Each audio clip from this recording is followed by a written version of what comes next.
헨리 레이몬드와 조지 존스가 신문사 뉴욕타임스를 설립했습니다. 이후 꾸준히 영향력을 강화해 나갔고 1918년 제1차 세계대전에 관한 기사를 시작으로 지금까지 무려 90회가 넘는 퓰리처상을 수상했습니다. 퓰리처상은 신문 저널리즘과 문학작품 분야에서 가장 높은 기여자에게 주는 상으로 뉴욕타임스가 얼마나 강력한 영향력을 지녔는지는 이 퓰리처상 수상 횟수로만 증명이 되고 있습니다. 그만큼 뉴욕타임스는 전 세계 언론인들의 꿈의 직장인데요. 실제로 뉴욕타임스의 기자들에게 당신은 기자입니까? 라고 물으면 나는 그냥 기자가 아니다. 뉴욕타임스의 기자다. 라고 답할 만큼 자부심이 대단히 높은 것으로 알려졌습니다. 현재 뉴욕타임스는 뉴욕 맨해튼의 52층짜리 초호화 건물을 본사로 해서 영국 런던과 홍콩 이렇게 세 곳을 통해 24시간 기사를 공급하고 있습니다. 그 중에서도 홍콩 지국은 아시아 전체를 담당하는 뉴욕타임스의 오른팔과도 같은 곳인데요. 얼마 전 중국이 홍콩 보안법의 통과를 강행해버리는 바람에 비상이 걸렸습니다. 중국은 지난 30일 오전 전국 인민대표대회를 열고 만장일치로 홍콩 국가보안법을 통과시켜버렸습니다. 홍콩 국가보안법이 시행되기 시작하면서 홍콩을 중국으로부터 갈라놓으려는 행위, 중앙정부의 권력과 권위를 해치는 행위, 사람들에게 폭력과 위협을 가하는 행위, 홍콩 문제에 간섭하는 해외 국가들의 행위, 이 네 가지를 모두 위법으로 간주하고 중국식으로 처벌하겠다는 것인데요. 당시 우치웨이 민주당 대표는 한국과 두 체제의 죽음이라 표현했고, 데니스 쿼크 홍콩 시민당 의원은 이번 조치로 일국 양제는 공식적으로 사라졌다. 이것은 홍콩의 끝을 시사한다 라고 비판했습니다. 또 타냐 찬 의원은 홍콩 보안법이 통과된 날이 홍콩 역사상 가장 슬픈 날이라 외쳤습니다. 로이터 통신의 보도에 따르면 트럼프 미국 대통령이 최근 백악관 로즈가든에서 기자회견을 열고 미국의 홍콩 특별 대우를 종료하는 행정명령에 서명했다라고 밝혔습니다. 즉 그동안 홍콩이 관세, 투자, 무역, 비자 등의 영역에서 중국과는 다르게 특별 대우를 받아왔는데 이 특혜들을 모조리 없애버린 것이죠. 그동안 미국과 중국 사이에서 중립을 지키겠다는 유럽도 단단히 화가 났습니다. 유럽연합의 핵심 멤버인 독일과 프랑스가 중국에 강력한 경고의 메시지를 날리면서 유럽연합도 중국에 대한 실질적인 제재 조치를 준비하고 있는 것으로 알려졌습니다. 월스트리트저널의 보도에 따르면 유럽연합 내에서 투표를 거쳐 만장일치로 통과할 경우 빠르면 다음 주에 유럽연합이 중국을 향해 수출 금지 및 범죄인 인도 조약 재검토라는 강력한 실질적 대응 조치를 발표하게 됩니다. 상황이 최악으로 치닫자 결국 홍콩에 위치한 수많은 글로벌 기업들이 탈홍콩 러쉬에 속도를 내고 있습니다. 자, 그런데 여기서 세계 최고의 언론사 뉴욕타임스가 깜짝 발표를 하게 되죠. 뉴욕타임스는 홍콩 사무소를 서울로 옮길 예정이다. 중국이 통과시킨 국가보안법은 뉴스기관을 불안하게 만들었다. 라며 그동안 홍콩은 자유분방한 언론의 환경과 함께 아시아 본부 역할을 해왔다. 그런데 이제 홍콩 직원의 3분의 1은 디지털 뉴스팀을 서울로 옮기겠다 전했습니다. 이것이 얼마나 큰 의미냐면요.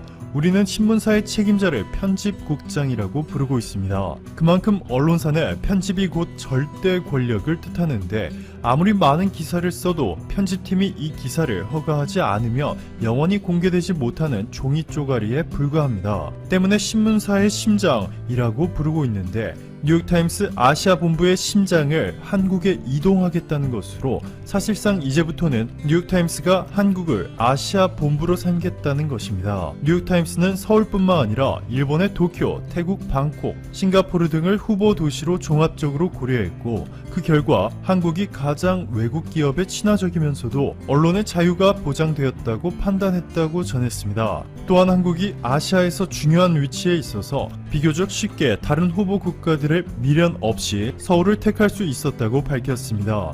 뉴욕타임스의 과감하고도 빠른 한국으로의 이사 결정에 홍콩에 있는 수많은 글로벌 언론사들 AFP 통신, CNN, 월스트리트저널, 파이낸셜 타임스 등이 뉴욕타임스를 따라 아시아 본부를 한국으로 옮길 가능성이 떠오르고 있습니다. 한국이 단숨에 아시아의 저널리즘 허브로 거듭날 수 있다는 것이죠. 이뿐만이 아닙니다. 세계 3대 투자자 짐 로저스는 한국의 전주시가 국제금융의 도시가 될 것이 확신하다 라고 선언했습니다. 세계 연기금 중에서 세 번째로 규모가 큰 국민연금의 본사가 바로 전주에 있기 때문이죠. 국민연금이 현재 굴리는 자산 규모는 726조 원으로 지금까지 누적 수익은 349조 원에 달합니다. 짐 로저스는 자산도 많고 영향력도 막강한 국민연금이 전주시에 있다 라며 국제금융도시가 되기 위한 인프라가 갖춰졌다 라고 설명했습니다. 실제로 이미 전주시에 글로벌 은행들의 대이동이 이뤄지기 시작했죠. 글로벌 수탁은행 탑5가 바로 뉴욕 멜론은행, SSB, 시티은행, JP모건 체이스, 브라운 브라더스 해리먼인데요. 이 중에 1위와 2위가 전주에 사무소를 오픈했습니다. 35개 국가에서 5만 명에 육박하는 직원들과 4경 원이 넘는 천문학적인 자산을 관리하고 있는 뉴욕 멜론은행, 그리고 3경 9천조 원의 수탁 자산 규모를 자랑하는 SSBT가 국민연금과의 계약을 위해 한국의 전주를 선택했습니다. 오늘도 감사합니다. 최고로 멋진 하루. 무인도가 화산 폭발해서 바다 영토가 늘어났다고 좋아하던 일본이 지금 기겁을 하고 있습니다. 연쇄 화산 폭발에 대한 경고가 계속 이어지고 있기 때문입니다. 전국 111개의 활화산을 계속 연구하고 있는 전문가의 마지막 경고가 절박합니다. 지난 11일 니시노시마가 200m 용암을 분출하는 대폭발을 했습니다. 이제 도화선에 불이 붙었다는 것입니다. 일본 도쿄에서 태평양 쪽으로 1000km가량 떨어져 있는 무인도 섬 니시노시마는 지구에서 가장 어린 섬입니다. 이 섬은 계속 화산이 폭발하면서 용암이 흘러나와 땅 면적이 늘어나고 있습니다. 일본은 2013년에 발생한 화산 분화로 용암이 흘러나와서 섬의 면적이 늘어났다고 2017년도에 해도와 해저 지형도를 발행했습니다. 니시노시마 때문에 영해가 확대되었고 앞으로도 더 분화 활동이 계속될 것으로 기대한다는 거죠. 올해 7월 5일에도 일본 국토지리원은 니시노시마의 면적이 남쪽으로 150m 확장되었다고 발표했습니다. 그동안 꾸준히 분화 활동을 하던 니시노시마가 11일 용암을 높이 200m까지 분출하는 등 갑자기 너무 활발한 분화 활동이 거의 매일 확인이 되고 있습니다.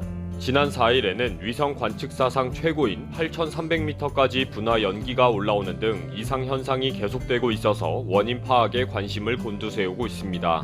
갑자기 화산이 폭발하고 용암이 치솟는 것에 대해 기상청은 이런 대규모 화산 분출은 2014년 관측 이후 처음이라면서 현재도 마그마가 대량으로 상승하고 있는 상태이기 때문에 주변을 항해하는 선박의 유의를 특별히 경고했습니다. 이에 대해 화산 전문가는 일본 전역에서 화산이 동시 폭발하는 엄청난 재해가 우려된다. 당장 어디에서 폭발이 일어나도 전혀 이상하지 않는 상황이다 라고 경고를 했습니다. 화산 방재의 일본 최고 전문가인 리츠메이칸 대학의 타카하시 마나부 교수는 도쿄가 당장 위험하다, 수도 이전을 고려해야 한다 라고 주장할 정도의 대지진에 대한 경고를 꾸준히 해온 학자입니다. 니시노시마와 연결되어 있는 일본 주변의 지질판들의 왜곡이 지금 한계 상황에 도달한 상황이라고 하면서 최근 활발한 화산 폭발들을 설명했습니다. 최근에 화산 분화가 계속되는 것은 해저의 유라시아판이 필리핀 해판에 계속 밀리면서 발생하고 있는 것이라고 설명했습니다. 지금 상황은 일본 전역에서 화산이 동시에 폭발해도 당연할 정도로 위험하고 화산이 연속적으로 폭발할 경우에는 바로 슈퍼 난카이 대지진이 올 것이라고 했습니다. 그리고 더 위험한 것은 대지진이 발생하면 도쿄의 후지산이 바로 폭발한다는 것입니다. 지금 후지산은 마그마를 많이 담그고 있지는 않지만 대지진 이후에는 후지산은 바로 폭발한다는 거죠. 그리고 현재 일본의 상황은 난카이 대지진이 오늘 당장 온다고 해도 당연한 일일 정도로 위험하다고 경고했습니다. 교수의 마지막 주문은 일본은 기본적으로 서쪽에서 동쪽으로 바람이 불고 있기 때문에 화산이 폭발하면 가능하면 서쪽으로 도망을 가라는 것이었습니다. NHK는 오늘 니시노마의 화산에 대해 보도를 하면서 용암 분출과 화산재해 위험에 대해 자세히 소개를 했습니다. 기상청의 당부도 전하면서 전국 111개의 활화산과 후지산의 화산 폭발에 대한 특집 기사를 링크해뒀습니다. 어제 오늘 니시노마에 대한 관심이 깊어지면서 일본 언론들은 거의 실시간으로 화산 폭발을 보도하고 있습니다. 일본의 해양 면적이 늘어난다고 좋아하는 보도는 쏙 들어간 상황입니다. 기상청의 관측선이 현지에 출동해서 상황을 예의주시하고 있기도 합니다. 일본의 네티즌들은 활발한 화산 분출을 우려하는 목소리로 전달하기도 하고, 이런 상황에서도 니시노마가 계속 화산을 폭발해서 일본의 해상 경계를 넓혀다오 라고 박수치는 일부 네티즌들도 있습니다. 내셔널 지오그래픽은 오늘 현재 지구에는 도미노 효과에 의해 대지진이 발생할 확률이 5배까지 늘어난 상황이다 라고 보도했습니다. 주로 미국과 유럽을 중심으로 한 슈퍼 대지진을 설명하고 있지만 일본에서 전달되면서 일본 네티즌들을 긴장시키고 있습니다. 아사히 신문도 슈퍼 난카이 대지진이 발생했을 때의 예상 피해 규모는 어느 정도인지에 관한 기사를 통해 타카하시 마나부 교수의 인터뷰를 실었습니다. 지금 일본의 상황은 홋카이도 동쪽 연안 쿠릴 열도에서 초거대 지진이 먼저 발생할 가능성이 아주 높으며 바로 연속적으로 도쿄를 강타하는 수도 직하 지진이 이어질 것으로 봤습니다. 타카하시 교수는 지금까지의 화산 및 지진 데이터를 보면 지금 당장 일어난다고 보면 된다 라고까지 말을 했습니다. 일본 전역에 111개의 활화산이 지금도 화산 폭발 일보 직전에 끓고 있습니다. 그리고 해저에는 유라시아판이 계속 밀리고 있습니다. 대지진이 일어나기 직전이라고 합니다. 니시노시마가 대지진의 전조 현상으로 이미 도화선에 불을 붙인 줄도 모르고 바다 면적이 넓어졌다고 좋아하던 일본입니다. 그동안 혐한의 극우 정치로 놀고 앉아있느라고 이 급박한 상황을 모른 척한 아베 정부입니다. 정신 못 차리고 있다가 큰일 당하게 생겼습니다.